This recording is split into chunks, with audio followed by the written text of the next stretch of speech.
I froze when I went to a business lunch and saw my wife at the next table kissing her lover, so I got up and walked over to their table and left my ring on the napkin. I said nothing but a firm look, and I left with a heavy heart, but certain of the end. She tried to reach out to me days later, but the silence I left spoke volumes. Her lover disappeared as soon as he realized there would be no future, and she was left alone, immersed in regret that came too late. I moved on, and in time I found a new love, with a gentle presence and a loyal gaze. From her, I learned that peace never goes with lies. When my ex reached out to me, I listened respectfully and said, "I've forgiven you, but I'm not going back. Loyalty is the foundation, and you chose to fall." She was left with the emptiness of what she lost, with the serenity of a clean start. The napkin was white, starched, and scented as if hand-ironed. I folded it slowly, almost like sealing an envelope with something you no longer want to say. On top of it, I left the ring I'd carried for years. A symbol that no longer meant anything to the woman sitting across from me, her lips still damp from a kiss that wasn't mine. I didn't tremble. I didn't even cry. I just stared, directly, firmly, like someone acknowledging their fall but refusing to fall with it. The silence of my gesture spoke louder than any scream. She tried to call out to me. I kept walking. I left the restaurant, unsure if the sound echoing in my ears was the background chatter or my soul cracking apart. I walked home slowly. Unhurriedly. As if each step were an attempt to understand where I'd lost myself in a marriage I swore was safe. Her perfume still lingered on my shirt, the same one she'd worn the day she said, "I do." I sat on the edge of the bed, looked at the pillow beside me, and realized it had been empty for a long time. I was the only one who hadn't noticed. I began to remember the last few months, the brief smiles, the distracted touches, the gazes that no longer met. I wanted to ignore it. I wanted to believe it was just fatigue, routine, a phase. I was naive. I was blinded by love. And now, alone in that room that was once a home, I understood that betrayal never begins with a kiss, it begins much earlier, in the silence, in the absence, in the subtle indifference that slowly kills love, like a slow poison. For weeks, she reached out to me. She called. She texted. She showed up at work. She sent flowers with notes saying it was all a mistake. That she was confused. That she still loved me. But love doesn't hurt like that. Love doesn't destroy. Love doesn't expose. What she called love was remorse. Guilt. And I was tired of carrying the weight of two hearts alone. I didn't answer. I didn't return her call. My silence was my shield. I stood, even though inside I was broken. It was like walking with cracked bones, but with my body straight, because I knew that if I allowed myself to fall, I wouldn't get up again. And then, emptiness came. A brutal, cold silence, where our home, our life, our plans had once stood. Mutual friends took sides. Some distanced themselves. Others called me secretly to say they'd already suspected. That she'd changed. That the sparkle in her eyes was different. I listened to it all in silence, like someone listening to the diagnosis of a disease they already know is terminal. The nights were long. I slept little. I thought a lot. And in every thought, the same question, where did I go wrong? It took me a while to understand that sometimes we don't. Sometimes we simply trust too much in those who don't know the value of loyalty. She said I was too calm. That I no longer surprised her. That I was predictable. But is being predictable the same as being trustworthy? Had the stability I offered turned into boredom for those who wanted the heat of adrenaline disguised as passion? One day, by accident, I saw her on the street.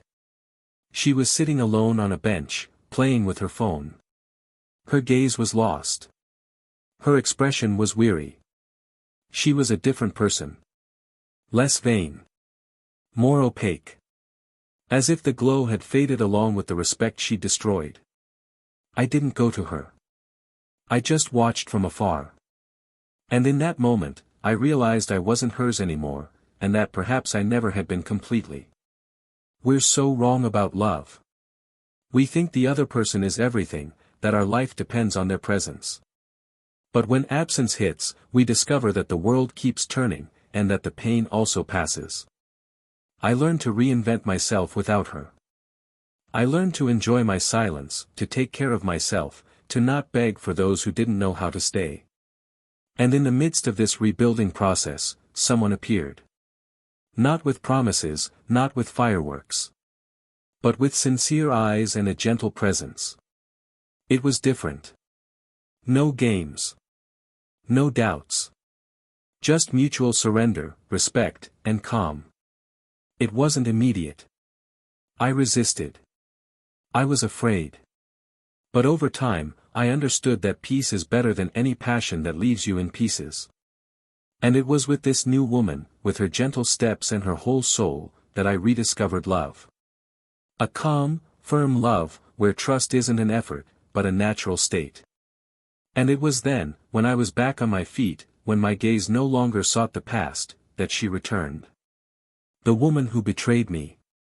He came back saying he still loved me, that he regretted it, that he would do everything differently. He begged me for forgiveness with tears in his eyes and trembling hands. He told me he didn't know what he was losing until he lost me. That her lover disappeared when he realized there was no more interest, no more future, no more sustenance. And now she was alone, lost between what she had and what she let slip away. I listened. With respect. But when she finished speaking, I responded with the calm of someone who no longer carries a grudge. I forgave, but I'm not going back.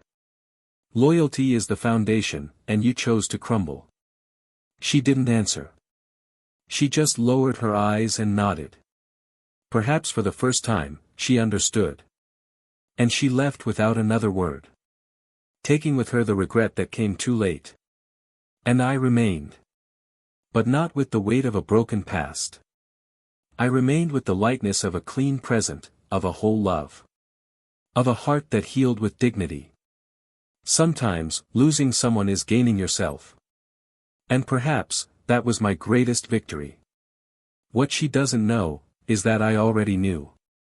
That deep down, I figured it all out long before the kiss in the restaurant.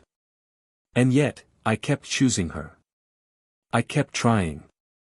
I kept loving her, hoping she'd come back on her own. And when that didn't happen, I was the one who decided to leave. Not out of pride. But out of self-love. I could have confronted her. I could have yelled, exposed her, punished her. But I chose to leave quietly. Because I knew that one day she would understand the value of what she lost, and that the pain of realizing it too late would be a punishment far greater than any words I could say.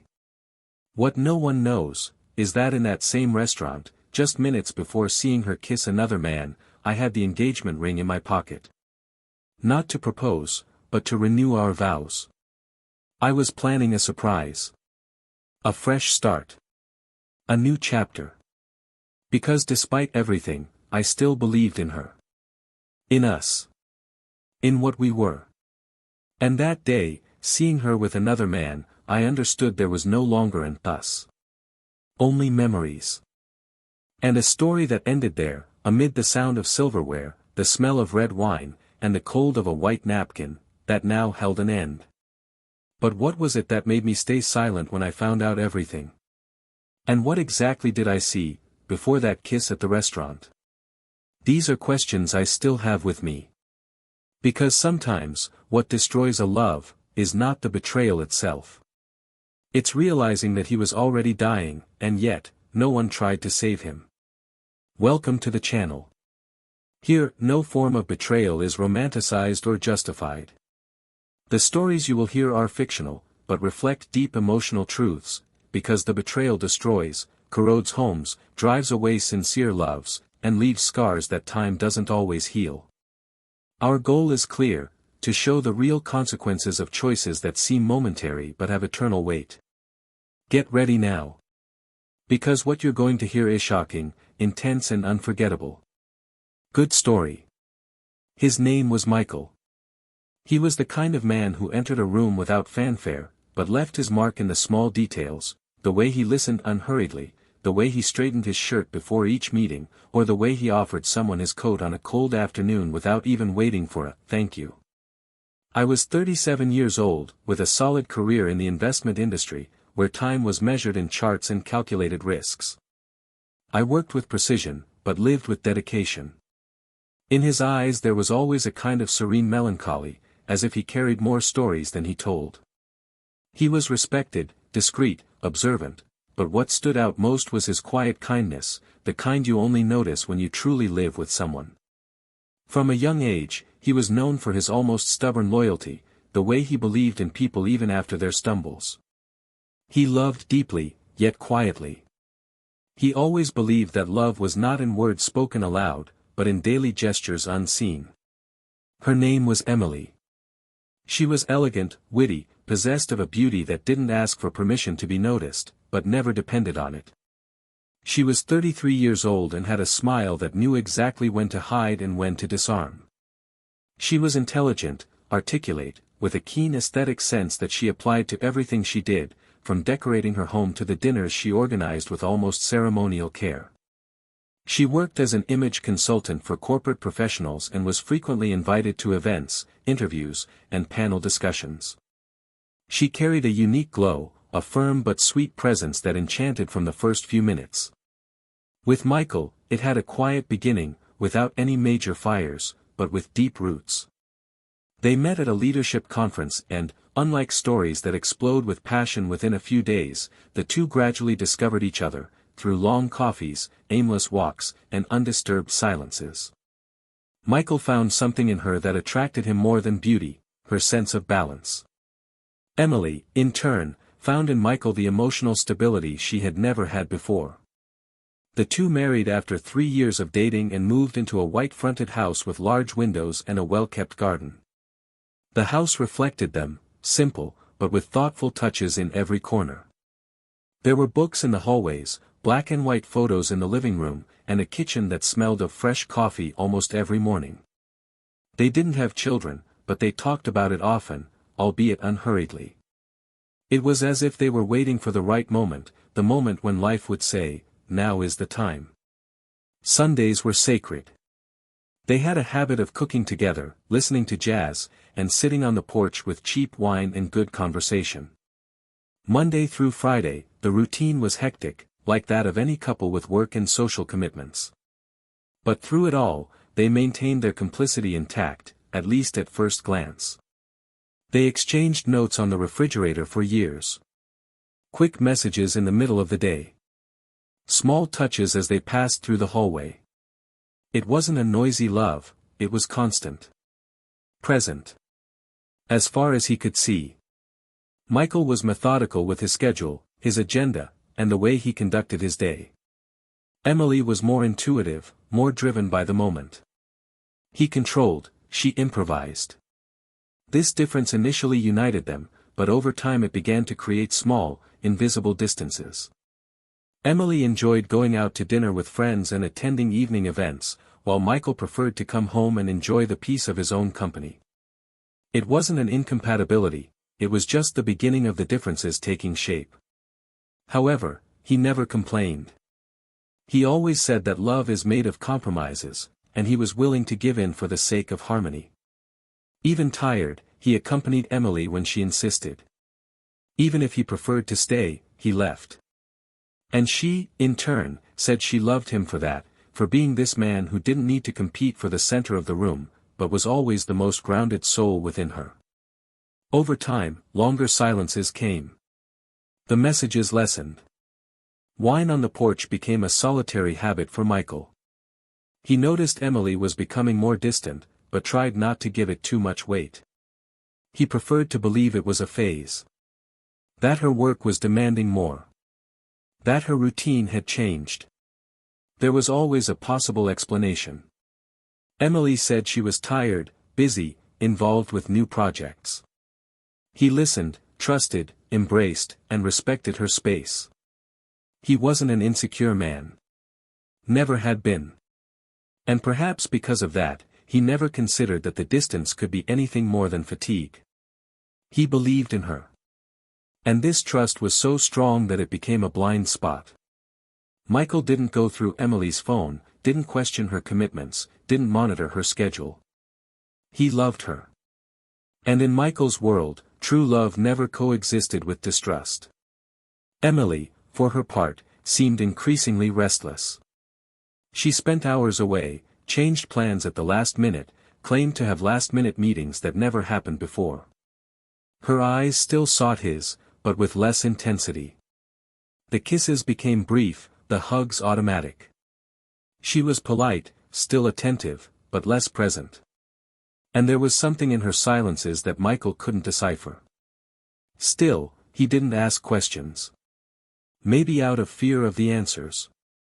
Maybe because he still believed every relationship goes through phases. He relied on the strength of the foundation they'd built. On their history. On their home. On the small memories that, for him, were worth more than any crisis. Friends noticed Emily's absence at gatherings. They asked about her, and he always responded with a gentle smile, "She's busy with work." It was true, at least on the surface. Social media showed an active, smiling woman at events and dinners, often surrounded by faces he didn't know. Still, Michael didn't mind being invisible in these posts. He was never the type to need to prove his relationship to the world. What mattered to him was what happened between those four walls. What they experienced in the silence of the house they called home. And despite the changes, he continued to believe. Hope was a burning light that, even in the wind, refused to go out. There was a Saturday, one of those days when everything seemed to fall into place. Emily woke up feeling more affectionate. She made pancakes, laughed at his jokes, and lay on the couch with her head in his lap.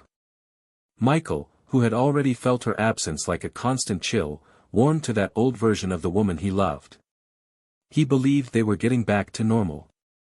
That maybe it was just that, a phase. And he decided to do something special. He began secretly planning a way to rekindle everything they had built between them. He thought about a trip. A vow renewal. Something intimate, something genuine. He spent the week smiling inside, like someone who's been saving a pleasant surprise. He bought her favorite wine, remembered the restaurant where they'd celebrated their first anniversary, and made a discreet reservation. Everything was done with care. With hope. With love. The morning of the dinner, Emily left early. She said she had a long meeting, then a commitment that might extend. Michael simply nodded, tucking the small box into his coat pocket. The box where the new ring rested. A symbolic gesture, but charged with intention. He believed that love, when real, could be reclaimed. And that perhaps all they needed was a fresh start. A reminder of why they had chosen each other. As he straightened his shirt collar, he observed his reflection in the mirror. He was aging well. His graying beard gave him a mature, serene air. He took a deep breath and left. He arrived at the restaurant ahead of schedule. He requested a discreet table. He arranged his napkin with precision. He ordered the wine. And then, he waited. What Michael didn't know, yet, was that tonight wouldn't be about starting over. It would be about the end. But not the end that is announced with words. The kind of end that comes in the middle of a gesture of love, and turns it into silence. The kind of ending that makes the soul wonder, what if I had realized it sooner?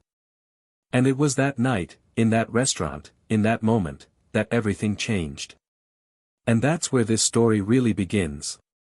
The restaurant was especially quiet that night, even though it was full. It was as if the surrounding sounds were on a different frequency, distant, muffled by something bigger happening there, at that table, with that man, at that moment. Michael kept his hands clasped together on the tablecloth, his eyes wandering between his wine glass and the front door. He had arrived early, as always. The waiter had come by a few times, asking if he wanted to start with something, and he had declined with a polite smile. His breathing was even, but inside, there was turmoil. It wasn't nervousness. It was hope. A silent, patient hope that withstood even the test of time, even the distance that had slowly grown over the past few months. Memories of the good days, of the beginning, of the simple moments that built the love he was now trying to rekindle, flashed through his mind. In the inside pocket of his blazer, the little box containing the new ring. Simple, discreet, yet symbolic. It was more than a piece of jewelry. It was a request to start over. She arrived 27 minutes late. And each second felt like a century. When Emily entered, there was something different about her posture. Her eyes held a tense gleam, her smile seemed forced. She was beautiful, as always, but there was a restrained haste in her gestures. Michael stood, pulled out her chair for her, kissed her forehead tenderly, and she merely nodded with a soft murmur of apology. She said it had been a long day, that the meeting had gone on longer than expected. Michael didn't comment. He simply smiled understandingly and watched her sit down. They ordered dinner. They spoke little. He talked about small, everyday things, while she listened distractedly. Her eyes seemed to search around, as if waiting for a message or an internal decision. Until, in one precise second, Michael's eyes stopped, fixed on a spot a few meters away. And time stood still. At the next table, half hidden between two columns, a couple exchanged intimate gestures. His hand rested on her waist, his face tilted toward hers. And there, without shame, without hesitation, the kiss happened. A kiss full of certainty, of desire, of a comfort that only those who repeat that gesture many times can make seem natural. Michael didn't need to stand up to get a better look. He didn't need to confirm anything. He knew. He knew it by the way she reacted, freezing, paralyzing mid-sentence, by the sudden panic in her eyes when she noticed where he was looking. The man at the other table turned, for a second. He was young, elegant, self-assured. And the woman he was kissing, was Emily. Only it wasn't her, sitting there. It was her, there, on the other side, with another man. There was no confusion. There was no immediate anger. There was silence. A heavy, solid silence, so dense it seemed to press against his chest. Michael remained seated, his eyes fixed on her. Not on the reflection of the other couple, but on her, on the woman before him. And she, realizing everything had been seen, lowered her head, her trembling hands trying to hide a face she could no longer fake. He didn't say a word. He simply reached into his pocket, removed the ring box, and slowly placed it on the napkin.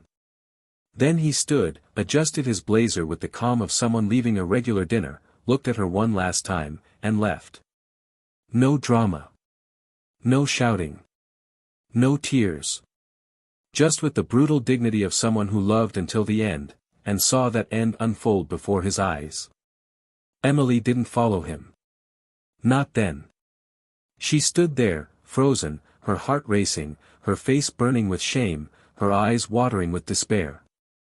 Her lover, realizing he'd been seen, discreetly slipped away, grabbing his coat and leaving through a side door. Emily was left alone at the table, her plate untouched in front of her and the ring box on the napkin. The box hadn't even been opened. Michael had neither the time nor the energy. He didn't need it anymore. What would have been a new beginning was now the tombstone of a love she'd killed without realizing it. The next morning, she went to his apartment. She rang the doorbell repeatedly. She texted. She called. She begged. And he didn't answer. Not a word. Not a sign. The silence that had once been a dwelling was now a sentence. The days passed in a blur. Emily didn't know what to do. Her lover had completely disappeared. No calls, no messages. She tried to contact him, but he blocked all channels. It was as if he'd never existed. In the solitude of her apartment, surrounded by portraits of a love she'd destroyed, Emily began to understand the full extent of what she'd lost. She hadn't just lost her marriage. She'd lost respect. She'd lost the emotional shelter that Michael had been. She'd lost the trust of someone who, despite having suspected her for weeks, had chosen to stay, hoping she'd come back on her own. Because yes, he knew. Michael had discovered the betrayal weeks earlier. He'd seen her messages in a careless moment. He'd noticed the perfume that wasn't his, the laughter in the deleted audio, the inconsistent schedules. But he didn't confront her. Instead, he chose to love harder. He chose to wait for her to realize, on her own, what they were about to lose. Every night she came home late, he still waited up for her. Every time she said she was tired, he made her tea. He thought that perhaps she was just confused, lost in something new, in an illusion. And that if he stayed there, firm, constant, she would come back. But she didn't come back. And in that restaurant, he received confirmation that there was no turning back. The betrayal was no longer a question. It was a scene. A gesture. An end staged in public. Faced with this, he chose to leave silently. And this choice, for Emily, was the greatest blow. Because Michael's cry of silence said it all, that she no longer deserved explanations, that she would have no more chances, that the love she had let die had already been buried. As the weeks passed, Emily tried to get back together. She wrote long letters, some full of regret, others trying to justify what was unjustifiable. She said she still loved him, that she didn't know what she was doing, that it was a mistake, a lack. She begged to be heard. But all she received in return was silence. And this silence was as cruel as any cry of hatred. Months later, when she ran into a mutual friend, she realized Michael was different. Lighter. More relaxed. He'd started running, participated in events, and was smiling more. And he wasn't alone. He was being seen with a new woman.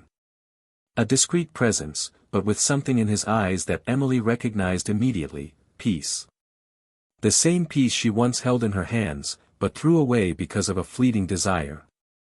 The final blow came when she tried to talk to him once more. She ran into him by chance at a cafe and approached him. He looked at her, listened to everything she had to say. He remained polite, respectful. But when she finished, waiting for a gesture, a break, a last hope, he responded with the serenity only someone who no longer carries a grudge can possess. I forgave, but I'm not going back. Loyalty is the foundation, and you chose to crumble. She tried to say something, but the words wouldn't come. Her mouth trembled. Her eyes filled with tears. He just smiled faintly, nodded, and walked away. And there, in that moment, Emily understood. She understood that she had lost him forever. Not just the man. But the respect. The trust. The love that, even hurt, still tried to exist until the very last second. The man she betrayed wasn't just anyone. He was someone who continued to love her even after he knew. Who waited for her to choose right. Who didn't yell, didn't expose, didn't humiliate. He just left. Because he knew the greatest punishment she could face, was silence. The silence of the man she destroyed. The silence of the love she killed with her own hands. And as he moved forward, hand in hand with a new story, Emily was left behind, accompanied only by the echo of what might once have been. And never will be again. Time didn't ask permission to move on. And it did. The seasons changed as they always do, indifferent to what happened within four walls or in the curves of a wounded heart. Life, even after being torn apart, reorganizes itself. But not always for everyone in the same way. For some, the new beginning comes as a bomb. For others, as a sentence. From the moment Michael chose silence, their story began to be written in opposite directions, one rose, the other sank. And what hurt most for those who remained was the realization that the suffering was not imposed by anyone, but chosen by themselves, step by step, choice by choice, until there was no one left by their side. Michael built his new life with the same calm that defined him. Without haste, without anger, without shouting his pain to the world. He withdrew, rebuilt himself. The days took on a new lightness, not because he had forgotten, but because he learned to live with the memory without letting it burn him inside. Every place that had previously hurt began to be reclaimed with new memories. He sold the house where they lived. He moved to a smaller apartment with large windows and plants everywhere. He learned to cook alone, to manage his own routine with affection, without depending on someone's presence to feel complete. And, little by little, that woman with the restrained smile and calm gaze grew closer. It began as a casual conversation in a bookstore, then as an unpretentious coffee, until she became a constant presence. She was different in every way, but similar in essence. Someone who brought peace instead of noise. Who didn't demand proof of love, but reciprocated every gesture with sincerity. With her, he didn't need to heal. He was simply accepted, with the scars, with the pauses, with the silences. And that, more than any declaration, was what made him smile again without guilt. As he walked on, Emily remained. At the same address, among the same furniture, with the same photos that now seemed to belong to someone else. The lover with whom she'd shared secrets and lies disappeared the same way he'd appeared, without explanation, without warning, without emotional responsibility. She tried to look for him, but it was as if he'd evaporated. His number had been cancelled, his profiles deleted. She discovered through third parties that he'd moved. And with that, she understood it was just a distraction, a fling of convenience. His absence, however, wasn't what hurt the most. What tore her apart was Michael's absence. The absence of the man who loved her in every detail, who looked at her as if she were unique, who knew how to listen even when she said nothing. And now, that man no longer looked at her. Not with love, not with anger. Just with absence. And it was this indifference that broke her inside. Because hate still binds two people, but true silence separates forever. She tried to rebuild her social image. She attended events, returned to work diligently, posted smiling photos, dinners with friends, short trips. But the truth hid behind every screen. At night, she lay on the same side of the bed, checking her phone late, hoping for a notification that never came. She kept the little box containing the ring that Michael had left on the napkin. She never opened it. She never had the courage. It was like a sealed tomb for everything she had killed. Every now and then, she would check his feed and see that he was okay. Not just okay, he was at peace. And there was nothing crueler than seeing someone you destroyed, flourish even after that. That he rebuilt himself where she was lost. And then came the isolation. The messages dwindled, the invitations disappeared, her friends chose the side of respect. She wasn't cancelled, but she was forgotten. Ignored with the politeness of someone who prefers not to get involved. It was on a random Sunday that Emily truly understood the magnitude of what she had lost. She was at home, preparing a simple lunch, when she found an old notebook. Among the lists and scattered thoughts, there was a letter. Written by Michael. Undated. Unaddressed. It was something he probably never delivered. The handwriting was the same one she knew well, firm, careful. In it, he spoke of love. Of fear. Of how he sensed the distance between them, but still believed. He said that, even though he felt something was wrong, he chose to love harder. That he would be there, even if she lost herself. And he ended with a simple but devastating sentence: if you come back on your own, we'll still be holding hands, but if it's too late, I'll keep only the memory of what I tried until the end. Emily didn't cry. There were no more tears. Just a hard, almost cruel silence. As if something inside her had died completely. Because there was confirmation that Michael knew. And even though he knew, he chose to love. And she, knowing this now, could do nothing. Not go back. Not explain. Not ask. Only accept. And this acceptance was the bitterest punishment he had ever experienced. Because no forgiveness could bring back what she had let slip away. The betrayal had cost her more than she could have imagined. It had cost her herself. Michael, on the other hand, continued his path with ease. Not because he forgot, but because he forgave. Not for her, but for himself. To stop harboring hatred, to stop living trapped in something that could no longer be fixed. He learned that pain isn't healed by denying it, but by moving through it. And in moving through the pain, he found serenity. His new partner didn't know all the details. She only knew that he came from a difficult history. And that was enough. She didn't need to know the name of the pain to respect his silence. Together, they built something new. Not as a replacement, but as a true new beginning. Without comparison, without haste. Only with truth. And that was the greatest answer he could give to the woman who betrayed him: live in peace. If you've come this far, with a heavy heart and a mind full of emotions, tell us in the comments, what did you think of this story? Have you ever experienced something like this or know someone who has? Your opinion is very important and will help others reflect as well. So leave your comment below and don't forget to subscribe to the channel to follow more stories like this. And remember, betrayal doesn't just destroy the other person, it also destroys those who choose to betray. It slowly erodes love, destroys respect, and breaks bonds that sometimes took years to build. The truth hurts, but lies kill. A relationship based on trust is as fragile as glass. If it breaks, it can be mended, but it will never be the same. In this story, we saw how one wrong choice cost everything. And how the betrayer was left with only the emptiness of what they lost. This channel does not support, encourage, or normalize any type of betrayal. Here, we show the consequences, because those who truly love don't cheat. Those who respect don't hide. And those with character don't cheat.